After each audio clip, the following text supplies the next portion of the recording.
Hello, and welcome to our live stream this Friday, the 16th of May. I'm Marcus Katz, and I'm going to be taking you through some live readings and explaining exactly how we go about doing a tarot reading. Now, I'm just going to set up my screen here so that I can see what's happening. Just one second. Right, I've got the chat window up so I can see everyone. Hello Bill, hello Sherry, Birds, Catherine, Tracy, Sevenfold Goddess. Hello everybody. And so I'll just answer that question.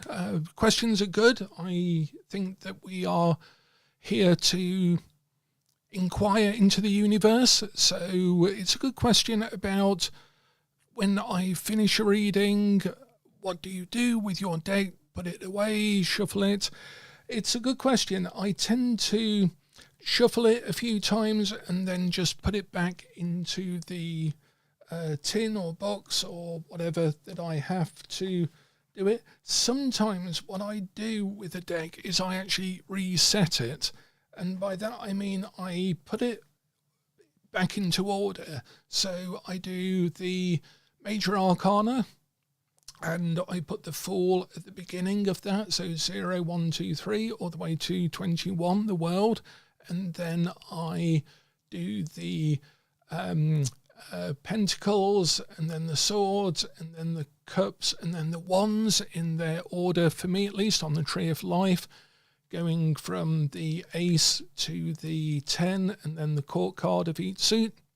And I sort of let it sit in the box in its original order, and then at some point before I start to do readings with it again, I give it a really good shuffle.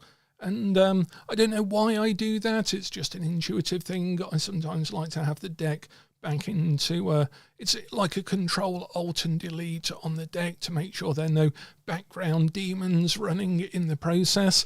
It's an old IT term when we had daemons running as background processors, but it also applies to the occult and tarot as well. So I hope that answers that question.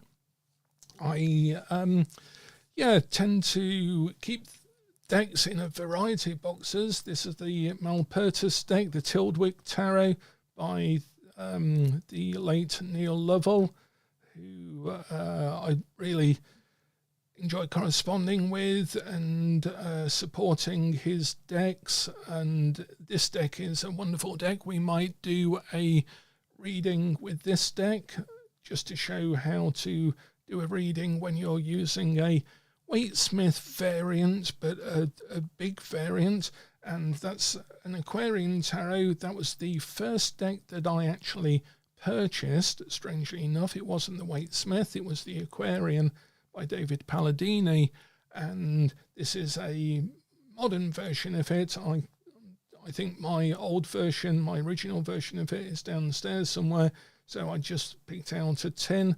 This is a smaller version of the deck, and I used to love using this deck. I thought this was really cool, and I just loved the sort of Art Deco style images on them, and it's a sort of simplified Waite-Smith, and that was my favourite card of all time, still is one of my favourite cards of all time.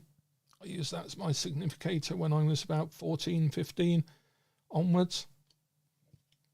So we might see what we can do with that deck as well today. I do sometimes cleanse decks. I had the Heindel Tarot deck, actually, was one of the decks that I remember cleansing. I'll tell you a quick story about that before we talk about Around the Tarot in 78 Days and get on to actually doing a reading. The Heindel deck that Rachel Pollack, the late Rachel Pollack, did the 2 books for, and the Heindel deck, in fact I've got all of Rachel's books just out of shot here, and I can see the Heindel Tarot Volume 1 and Volume 2. the Heindel Tarot I picked up at a car boot sale in Ambergate, where I grew up when I was fairly young. I think I must have been about 16, 17 at that time. And I was walking around the car boot sale, our local car boot sale, not expecting to see that much. And all of a sudden, I saw this box and it was full of tarot decks. And the guy didn't want much for them. And it was interesting. I picked up the Heindel deck, and that has one of the best chariot cards that I've ever seen. And I think I looked at, they were loose. I took them out and I fell in love with the chariot card. I remember very clearly. And I was asking the guy where he'd come across all of these decks as I was rooting through. There was a sort of box, like a cardboard box with the decks in and a few other things. And he was telling me that they'd come from a cousin or a friend of a cousin or something, some sort of clearance sale or something like that. And as he was telling me about this, I was going through the rest of the box, and there were all of these books on survivalism, and there were several books about the Second World War, and there were several books on things like bodybuilding, and I wouldn't have been surprised if there'd been a pamphlet in there about making explosives or something along these lines. It was a very, very dark aura emitting from this entire collection. And I was holding the Heindel deck, which has some very interesting mystical symbolism in it that seemed very confusing to be coming out of a box full of what in effect seemed to be a maybe far right leaning person or something like that. Anyhow, it gave me a really weird vibe, and so that I cleansed, and I cleansed that with a full, at the time I was practicing a lot of Gardnerian witchcraft, and I did a full banishing ritual through my tradition at that time in order to cleanse that deck entirely, because it wasn't that I didn't know where it had been. I could see where it had been, and it had certainly been in the hands of someone with a very, very far right leaning viewpoint. So I just wanted that off the deck in case it had somehow adhered to the deck itself. So yeah, sometimes I cleanse a deck.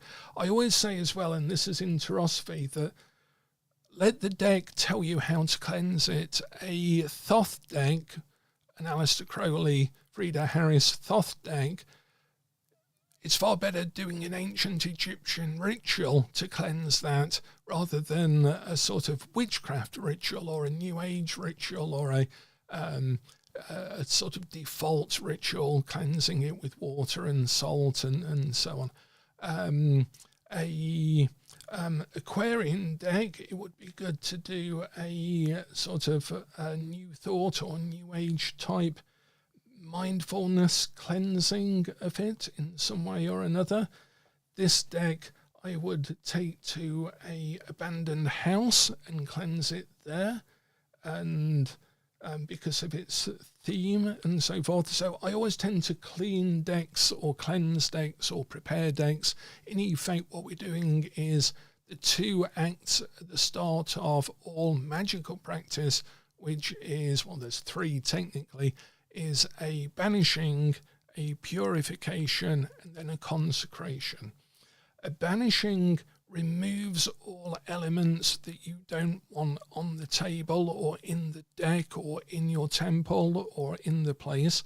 So the banishing is like the real cleansing. That's the preparation. Then purification is to remove any elements that you don't want for the working that you're doing or for the deck that you're using. So when you purify it, you are cleansing it again. but in a different way to the banishing that sets the borders and the boundaries. And then the consecration is to define its specific aim. So, for example, if it was a Golden Dawn deck, I would say, in the name of Haru, let's have a look. We would say, in the name of IAO and the great angel Haru, who is set over the operation of this secret wisdom, I conjure thee to lay your hand invisibly upon these, my consecrated cards of art, that thereby we may obtain true knowledge of hidden things to the glory of thine ineffable name. It's a very good invocation to do if you're wanting to sideswipe somebody who isn't taking it too seriously, and move their state, actually put them into a more receptive state to do out loud. I usually do it very quietly, and I put my fingers on the deck, and when I finish that invocation, I do a rose cross like so, and I tap the deck, and then I do the reading, and it just helps us ritualize the process. If I'm doing readings at a public place, I always do a banishing. So in my case, I do the lesser banishing ritual of the pentagram, which for those who are in the Crucible Club or in the OED, mystical, magical, spiritual order, we teach that it's important to learn that off by heart and to repeat it for years, really, until it's just part of you. That banishing ritual is part of you. So that's a long digression to do with cleansing. But in effect, cleansing is a banishing, a purification, and a consecration. And then usually in ritual magic, there's then an invocation, and then we, with that invoked force, we then do the act of magic, and then we go back down and we do the purification again, the consecration again, and then the banishing to finish the ritual. And that clears the whole temple of everything. And it makes it a very formulative method, a very safe, clean, mentally, psychologically, spiritually, magical sort of structure. And that should spill into the rest of your life, although I have been accused of not banishing or purifying my library before I write something, because I've still got loads of books around from other projects and so forth. So that's not exactly, I'm not really walking my talk when it comes to the library, to the study here. I should really purify by removing all elements that I don't want, and then concentrate on the task in hand. So we'll do a reading in a second. I just wanted to mention, whilst I have you here, and for the purposes of the recording and so forth, and I'll answer Sevenfold Goddess's question in a moment, I had an email from Llewellyn, the publisher of Tali and I's first book. This is an uncorrected proof, not for sale. Now, the publication date was 2012. That's 13 years ago. We wrote and Llewellyn published this. This was our first book with Llewellyn, and we're still very pleased with it.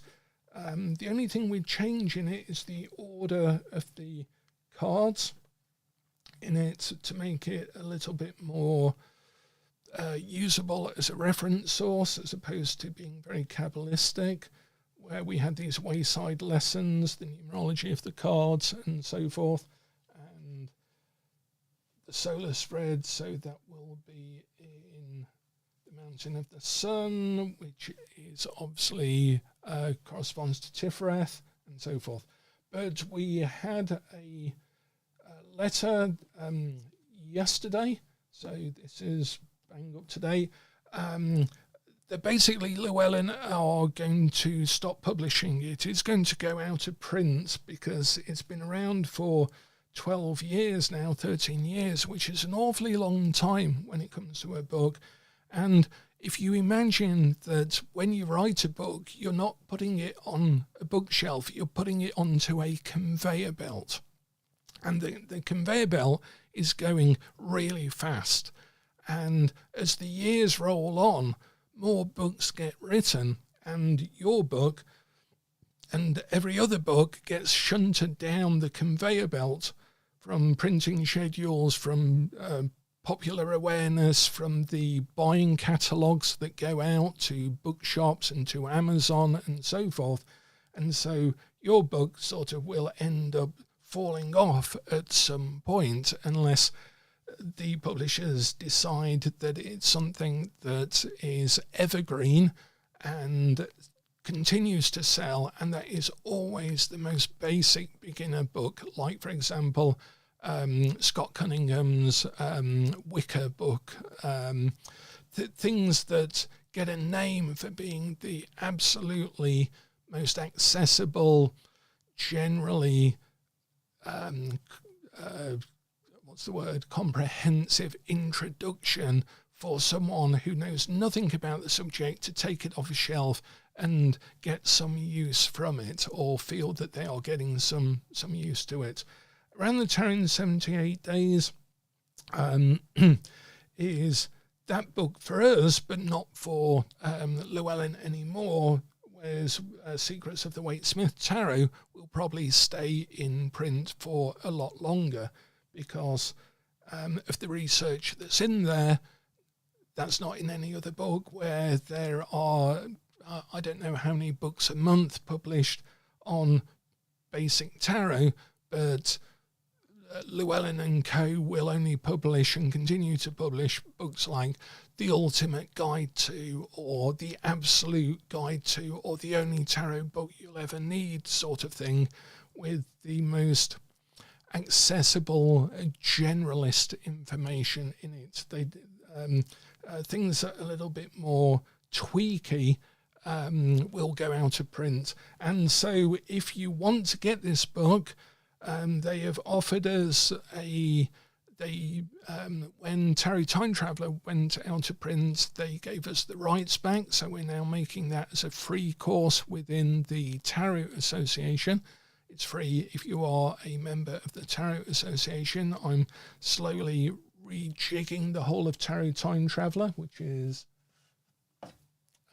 this book, which again has got so much research in it, and it goes into cartomancy, it goes into the Thoth deck, the Lenormand and so forth, and it really covers the entire history of cartomancy. But again, it's so specialised to some extent that went out of print a little while ago, and they gave us the rights back.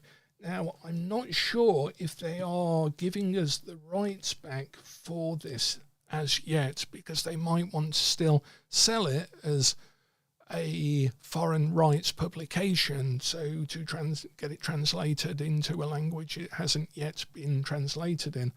I think this is available in Russian, Japanese, and Italian, I think. But anyhow, if they give us the rights back, then we can actually do something with it. If they don't, then we might still be able to negotiate with them, offering it as a course or something. But the thing is that the book will not be in print anymore, and they give us the the rights to purchase any remaining in their warehouse, and I think there are 80 remaining of this book in the warehouse, so we'll probably buy about 20 of them, because it becomes nonsensical for them to ship it to us in the UK, and particularly if it's a huge box of them. So this is why I only have an uncorrected proof. I don't have any copies of that book myself, so I'll need to buy some before they go out of print from Llewellyn. But people, I'd still recommend this to people, and of course now they can't get a hold of it because that is the we're making that into a course now. So that, in effect, these become rare books because they go out of print, and then people discover them a lot later, and then there aren't as many around. So just to answer a couple of questions. So I hope that makes sense and gives you some insight into what goes on when people say, oh, you published a book, you're made for life, or oh, you've got several books with Llewellyn, that must be really good. And it like really isn't. It's an awful lot of work. I wouldn't swap it for the world, of course, but it is a lot of work, and they they do go out of print, and then in effect you don't make any money out of them after that point. Not that you make a lot as an author through mainstream publication, unless your books are selling into the tens of thousands or hundreds of thousands, which most tarot books don't do. So just to answer some questions then, and then we'll get on with some actual reading. The best book for pairing cards or combining cards. I don't like books that do that, to be honest. There are several books that have got a lot of card combinations in or pairing them. I prefer not to have a implicit rule set or expectation in my mind for that, because then you start to think about set patterns of cards meaning something, and you'll never remember all of the possible combinations anyway. So I tend to avoid books like that.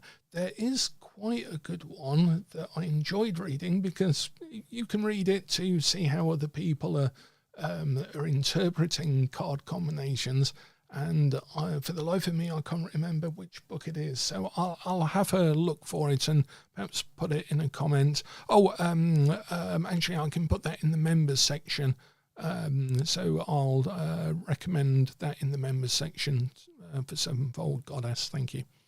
The Thoth books, I would suggest the first book is definitely the one to go for, and I have that one up here. Let me just grab that.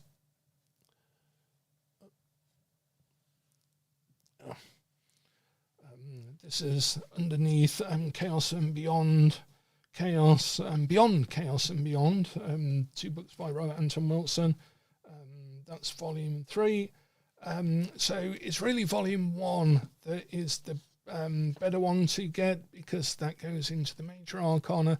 But also I put a lot of time going into what Thelema actually is, how Crowley saw divination, and that's all from his own notebooks and so forth, and his journals. So I went through and picked out every mention that he'd had on tarot, his own readings and stuff, and some of the practical stuff is in book 3, but some of the really things like the winged egg, the book and quill, the descending dove, the holy guardian angel, the vital triads, Eve, Lilith and Cupid.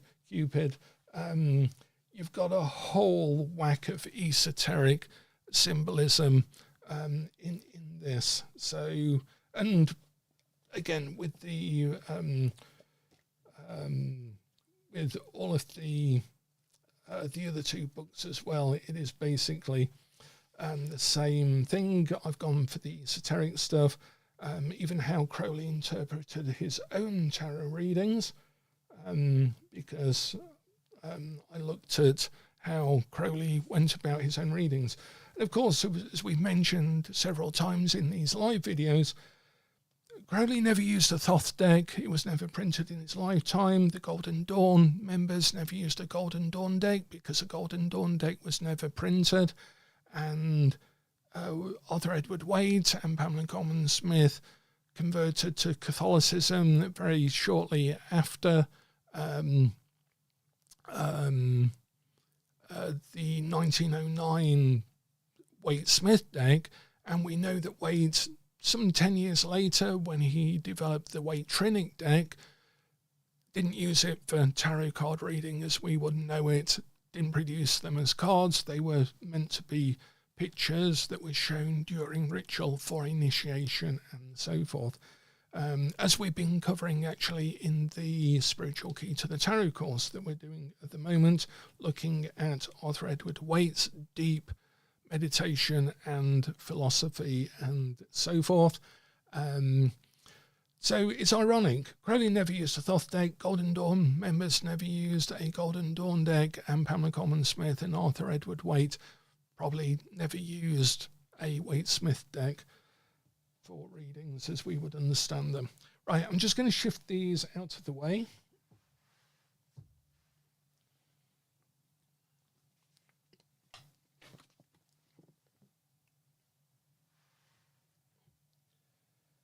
And shall we start off with just a 3-card reading? If somebody has a question, and I'd like to do a 3-card reading, and we'll take a look at how we can apply some of the numerology, some of the symbolism, some of the Golden Dawn correspondences, Kabbalah, all of the other layers that we have that we can sort of layer on top of a reading beyond the meanings that we give the cards. So if anyone has a question, I would just shuffle the cards.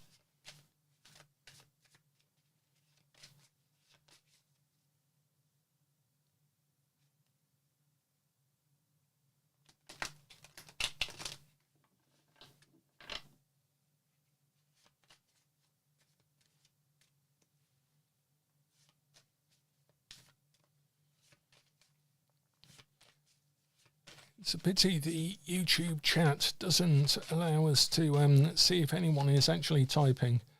Excellent. Okay, Sevenfold Goddess, brilliant. Okay, tarot learning. So we'll look at my spiritual and psychic journey. Right. What we're going to do then, I think I might use the Tildwick deck for that. Yeah. This is a really interesting deck. And ideal for that sort of question is how I use it. So I might have to hold these cards up a bit closer to me because the reading table is lit for video and not necessarily lit for reading, and I've got a camera right in front of my face pointed down at the cards, and my chair's slightly tilted, so I'm looking at the computer screen and the microphone, which is to my left, and the table is to my right. So I'm pointed this way, the table is this way. It is not really set up as if I was doing a real reading, but this is a real reading, of course. The cards don't know that. The cards don't necessarily know that there's a camera pointed at them. Maybe they do. Okay, so, yeah, the design conceit of this deck is that it's all set in effect, a deserted house. There are no figures in the deck at all, no human characters, no animals. It's an empty house. And so, as a designer, Neil took it as a challenge to see if he could design a deck without any faces, any human figures in it. So, there we go. This is a spiritual question. Let's do our invocation. I invoke thee, Haru, the great angel that is set over the operation of this secret wisdom, in the name of E-A-O, that thou will place your invisible hand upon these, my consecrated cards of art, that thereby we may obtain true knowledge of hidden things to the glory of thine ineffable name. So may it be.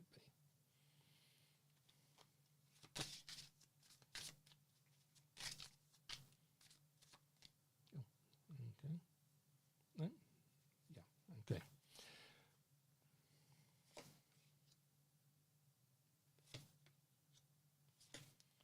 Right, and I'll pull these cards up as well so that we can see them. So let's take a look at that base card to begin with. And can you see how the conceit of the deck works? And I'll bring each of the cards up so that we can see it more closely to the camera. I'm just waiting for my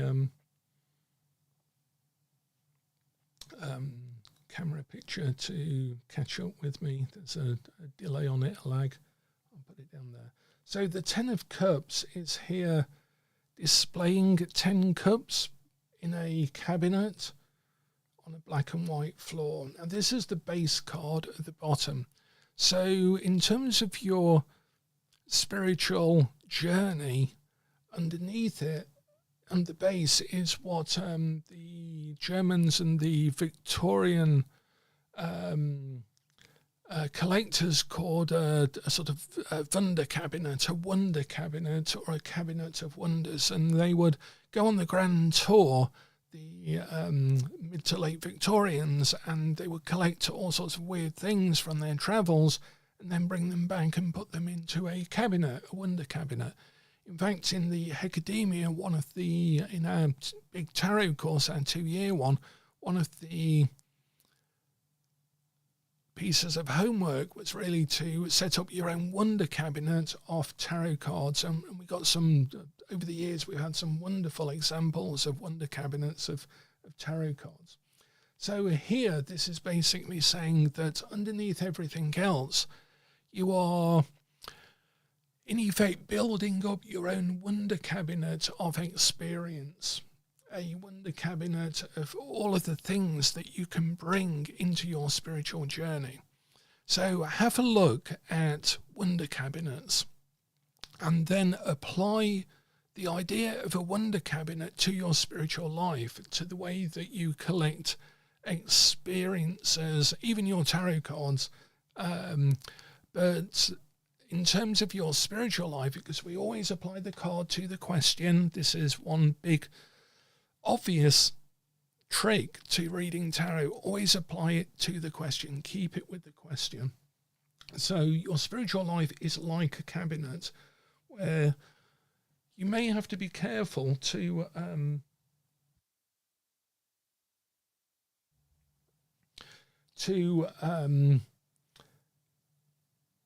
not curate your experiences and separate them out, like put them in a cabinet just for display. That they need to be organized with each other.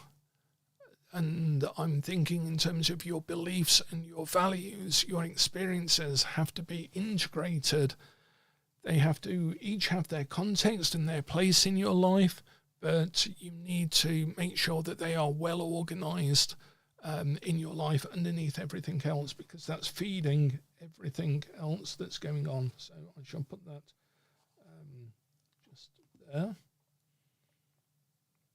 And then this is just a narrative flow. So we're going to make a story of these 3 cards.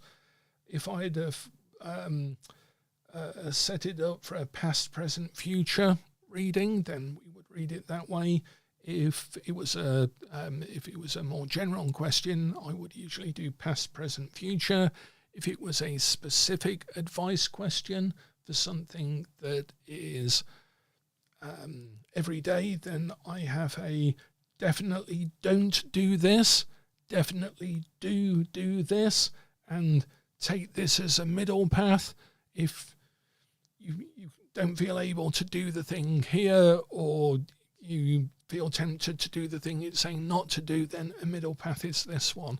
So my 3 card readings are either a narration, like making a whole of the story, which for Sevenfold Goddess we're going to do now, or past, present, future, or don't do this, definitely do this, and if you want a middle path, go for this advice card as well. So we take the first card, and of course it is the Ace of Swords. The Ace of Swords. And we know that, according to the Golden Dawn, the Ace of Swords is invoked force. It's force that you have to invoke, and it is a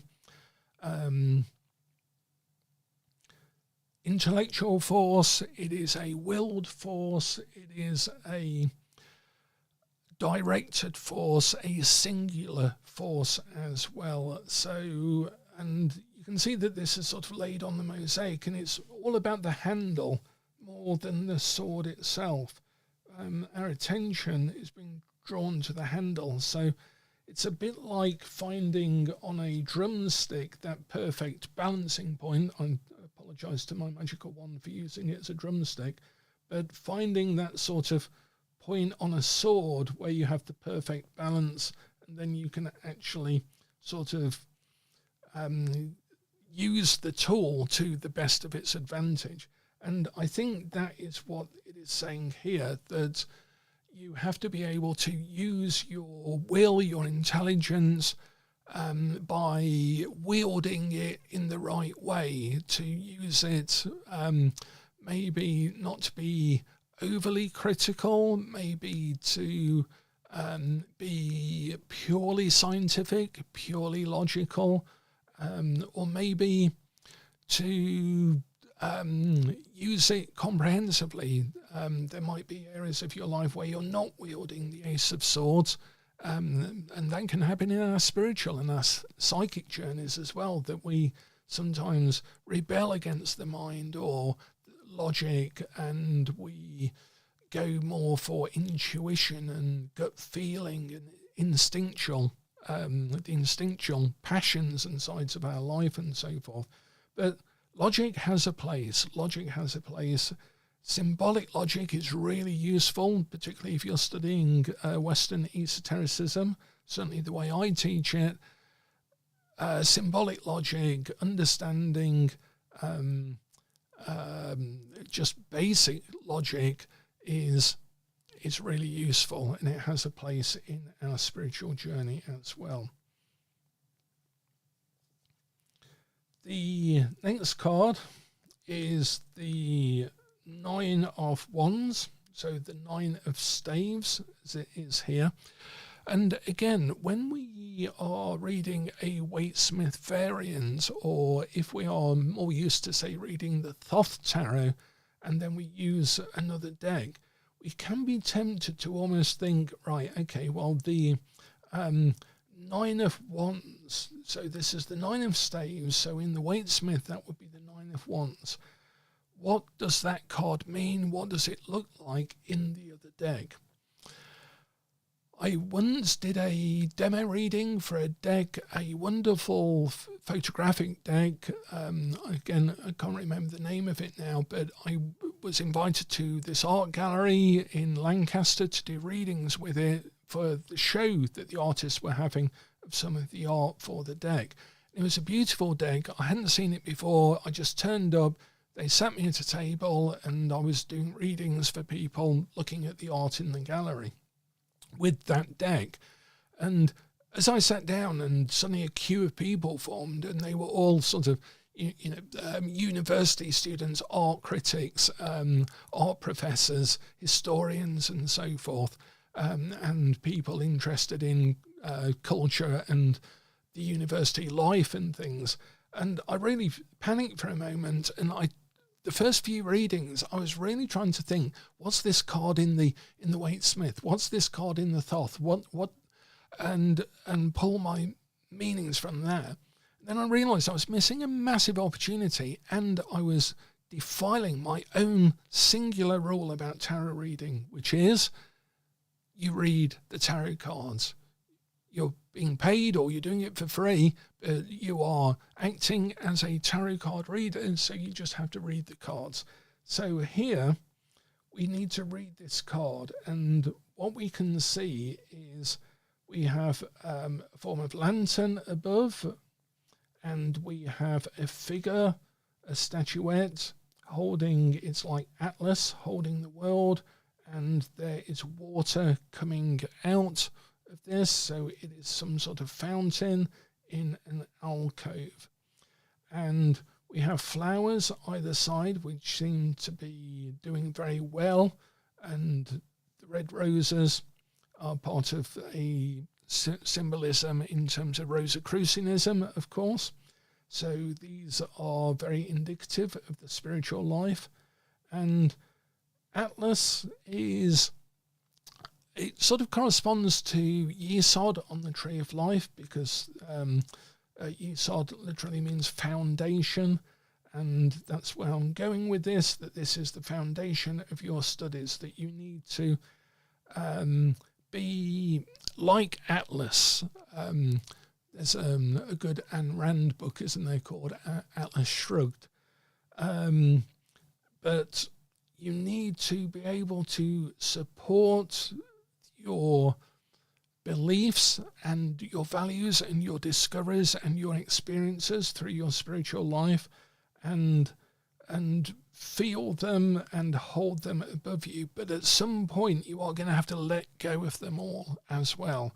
So there is a warning with this card, because it's a 9 approaching the 10, which is the end of the journey, that what you are currently accumulating as knowledge and experience in your current spiritual life is not the water, is not the flow of things, that you can and will at some point need to put that load down once you have collected enough in it. And this is really what initiation is about, is basically building up a comprehensive, consistent and congruent worldview of your spiritual relationship to the universe, to yourself, as yourself with the universe in lived experience, until you have it all together, so that you can then literally sacrifice it, surrender to it, and then go beyond that into the next stage. So there is a sense of keeping a clear mind, a focused direction, whilst recognizing that the experiences that you're building are not the flow of things as well. Can you see how we're now building up the sort of narrative from the images themselves? From the images themselves.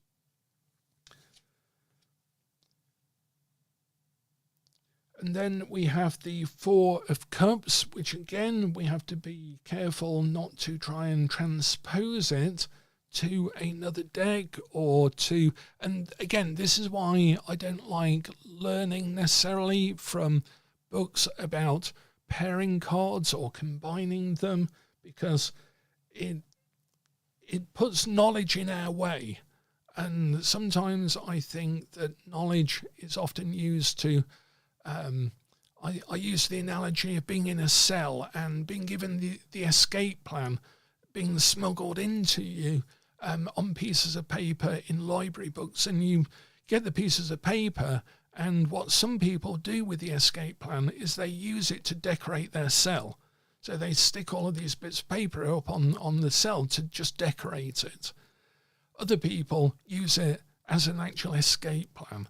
And sometimes spiritual knowledge and experience, psychic ability, ritual magic, all of these things can build up our experience, but then that just weighs on us and actually bends us from the heights, not lifts us up to them. So there is a sense of knowledge doing that. When you think you know something or you've learned something, it's very difficult once you've gone to the trouble of learning something to actually then see through that into what the truth actually is, or what the card might actually be saying, if you're approaching it from more of a skill set or a knowledge base or an approach that's far more flexible and open. It is good to have the knowledge. I absolutely, I base books on, write books with knowledge in them for that purpose, but it's also important to realise that sometimes that can be a load on you and not lifting you up. So the 4 of Cups then is 4 cups, and they are laid out very nicely, very decoratively on a table. But you'll notice that we can't see where the table is going. Like, this is, to me, it's like finding balance and harmony, consistency in your emotional life, which is the cups, finding the beauty of being out of balance, finding the beauty out of balance, out of imbalance, because you don't have to know the whole of the story. You don't have to know where the rest of that table is, whether that table goes on forever or whether it's just here. Those four are equally spaced, equally balanced, aesthetically pleasing, whole, complete in themselves, even if the table is not complete. Even if the table is not complete, even if you don't have the big picture, things can still be right, balanced, useful, and so forth. So in effect then, we have something of the floor, we have something of a item of furniture, we have a feature, a water feature, and we have another item of furniture here. And the important thing with using this deck that I feel and that I find with it, and why I use it for my own, I guess, self-discovery work, self-insight and advice and so forth, is because there are no people in it, you are the person in it. You are the viewer automatically, and this is why Neil was such a great loss as a person and as a designer of tarot decks and as a designer, and why I love this deck so much. Out of the thousands that I have, this is one of my top 100. I think this is in my top 10 when I did my top 100 last year. But it's because we have to place ourselves there. We are automatically placed in the position of looking at the floor, looking at the water feature, looking at the table, looking at the cabinet, because there's no one there looking back out at us. Does that make sense? It allows us to transpose ourselves, to see through ourselves into the deck itself, into the meaning. And it might be useful to perhaps even do a meditation on those images, or the image of a cabinet, particularly if you have your tarot cards in a small wooden cabinet. Just reflect on that, maybe do some dream work with it and things like that, because this deck is also very, very good for dream work as well. I think Neil's brother still runs his site and they still sell the decks, but I'm not sure about it.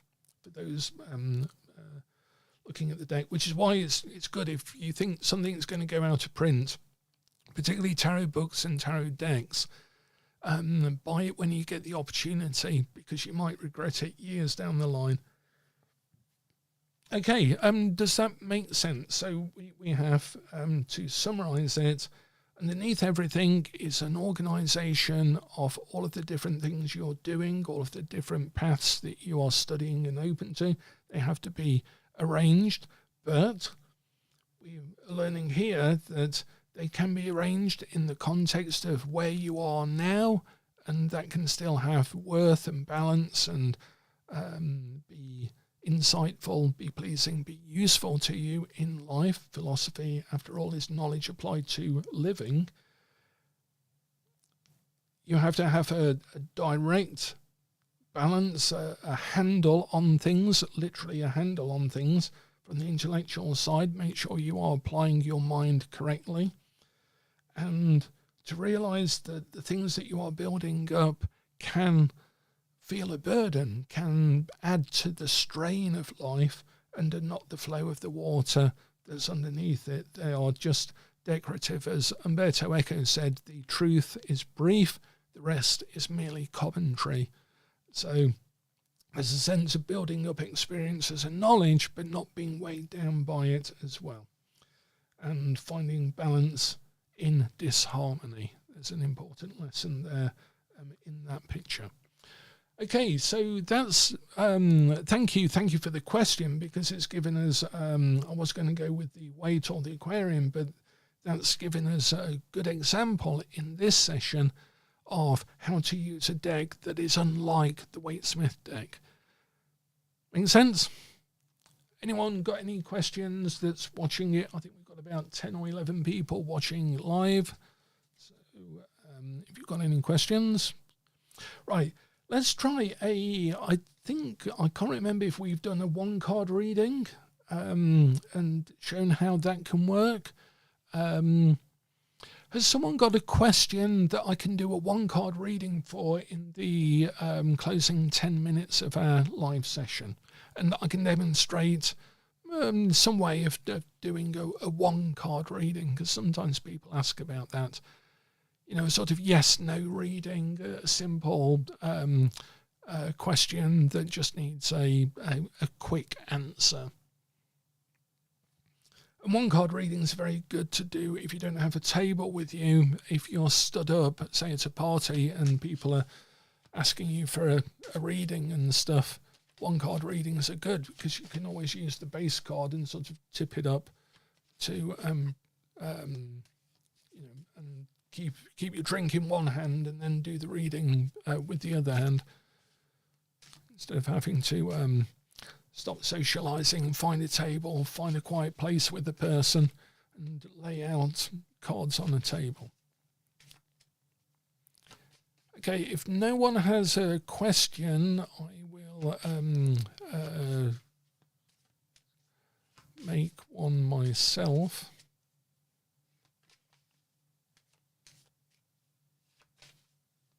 I'll just wait for a second longer.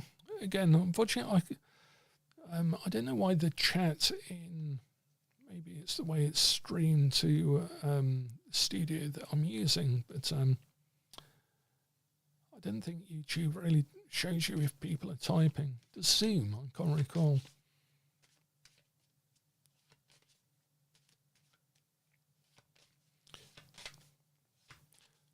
Right, so here's a way of doing a 3-card reading. I'm going to ask about that book, actually. What should we do now Llewellyn are going to remainder or out of print around the Tarot in 78 days? Aha. Right, so here's the way I'll do a 1-card reading for somebody. I take a card as the answer. So the answer is Queen of Wands. Now, we might be able to read straight from that, right? Okay, so we need to make a decision. What is important to us? This is all about long-term value and our spiritual beliefs with the wands, the lion, the sunflower, Snuffles the cat there, the little lion or fox. Perhaps people interpret it differently as the clasp on this, but it's probably a lion. Pamela Common-Smith was not very consistent, but she was reasonably consistent. If she was going for lions, sunflowers and lions and a cat, then that's likely to be a lion as well. So there's a sense of making sure that we have our highest value to mind. But here's the thing, when you do a 1-card reading, you can also use that as a spread to answer the question as well. So this is now our spread, okay? The 1 card that we have read as the answer, which is, okay, I might then say, yeah, but what does that mean? What can we do about it? Well, let's take 3 cards. 1 for the wand, 1 for the sunflower, and 1 for the cat. Okay, we could choose anything, but actually I'm going to go for the crown, actually, rather than the sunflower. So the wand is what we should do, like how we should value it. The crown is our authority, our point, the aim of things, what's going to rule the situation. And the cat is a bit of obscure, out of the box advice, like a cat often is out of a box, for the question. Does that make sense? That someone asks for a 1-card reading, oh, what should I do about my book? They're going to make it out of print. You shuffle the deck, you turn the cards up, or you take the top card up, and you say, right, so you need to do whatever your value says, not a commercial decision, not a logical decision, not an emotional decision, but a value-driven decision. What was important about that thing that you want to continue. That will direct you. And then you say, yeah, but what about some practical advice? Well, then you use the card, you read the cards as the answer to the question. So we can do a 3-card reading, which is our Queen of Wands spread, which is what crowns it, what carries it, and what Snuffles says. Okay?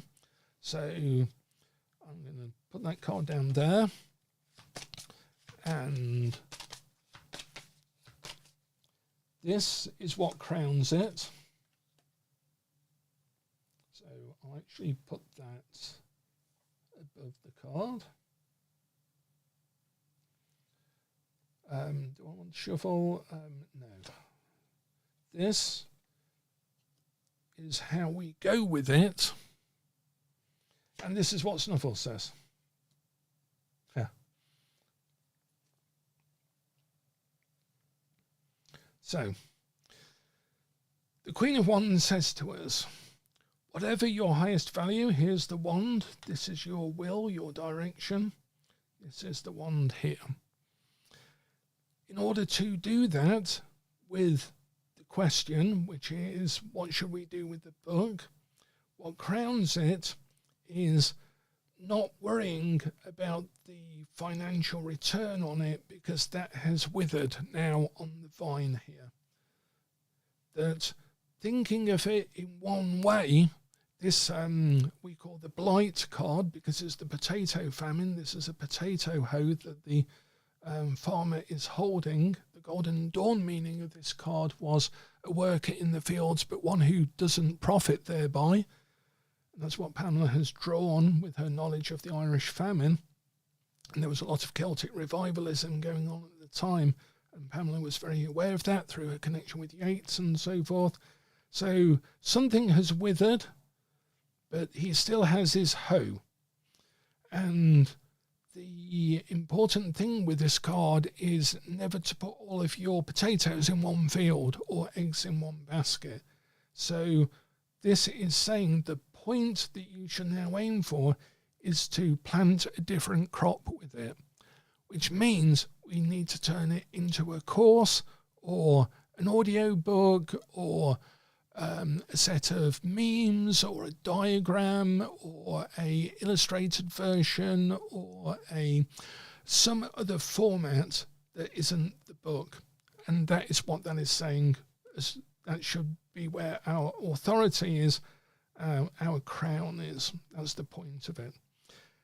How we go about doing that, or what will support us as the wand, is having a lot of different options and seeing which one is going to be real.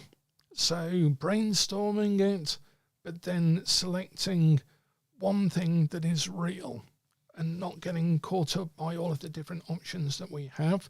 So we need to make a list of 7 things that we could do with what was a book in a different format. And then Snuffles is saying, choose 2 of them and don't worry about the waste of having had lots of different other ideas for it or anything. Just choose 2. Yeah, mourn the fact that the past is the past, but these cups could have been poisonous, and go with the flow of things. Just go with the flow, cross the bridge with the 2 cups that you have, and that will get you back to the castle. So in effect, we need to acknowledge that the current format is now dead, it's withered in terms of the return, not be too disconsolate about it. Think of 7 different things, 7 exciting different things we can now do with it. That's the wand part of the reading. And then Snuffles suggests, and there might only be 2 of those that feel right. Don't get wrapped up with not being able to do everything. Just choose 2 different things, not one thing, interestingly enough, 2 things, and then get on with that. Does that make sense? That we're able to do a 1-card reading and then use that card to split out an actual practical set of steps for our client, for the person. Really good at the party, that, because you can turn it up, read that card, then say we're going to look at these 3 things or these 2 things in the card, then turn it the other way around, and then pick out the next 3 cards or the next 2 cards in order to really answer the question for that person. And it's a nice simple way, and that method isn't really a method, it's just an approach. And the approach is always read the cards. Allow the cards to be read. Allow them to talk to you, you talk back to them. If you've got a question about how to do something, ask the cards. Because we are tarot card readers, the answer will always be in the cards, because they are our language of communicating with everything, so they will tell us what is important.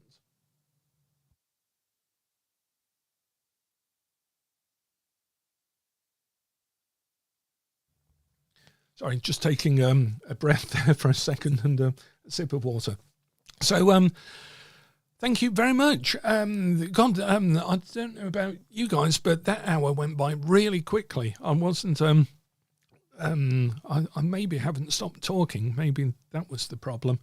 Yeah, so to summarise, how we read a deck that isn't Waite Smith is we read the pictures, and how we do a 1-card reading or an any card reading for somebody,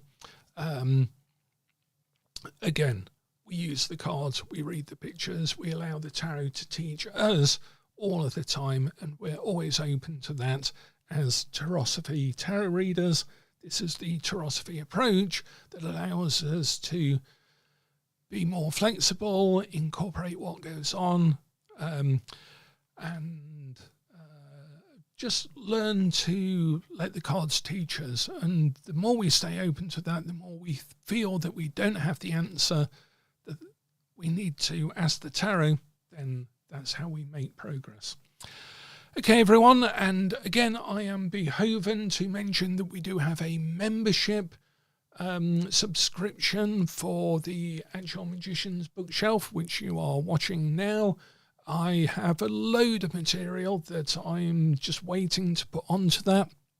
That will be over the next few days, the next batch of material for members only.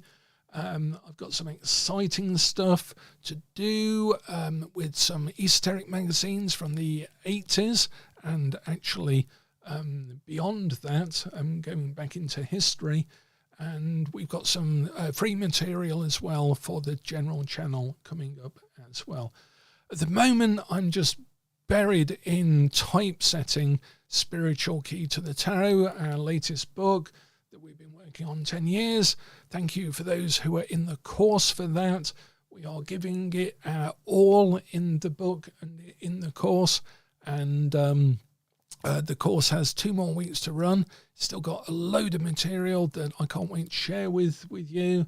And the book, now I've mastered format breaks, section breaks, and bloody style sheets, and all of the other word nonsense that I've been having to remember of late.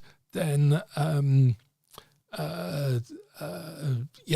managed 118 pages of typesetting today. It took about 7 hours of listening to techno beat music on a headset whilst selecting paragraphs individually, pressing the style sheet button for that particular paragraph and going on to the next paragraph.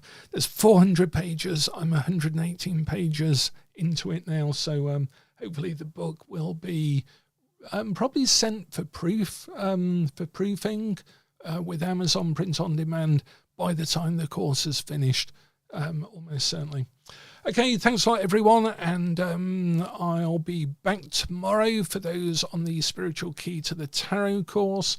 I'll send out the link tomorrow morning as usual for our 9th class, and I will be back again next Friday for a live class. So bring any questions if you want to join us next week. And again, thanks for spending the time with me. It's very much appreciated. I know we're all very busy, and I hope these little classes will give us at least a excuse me an hour out of the world every week.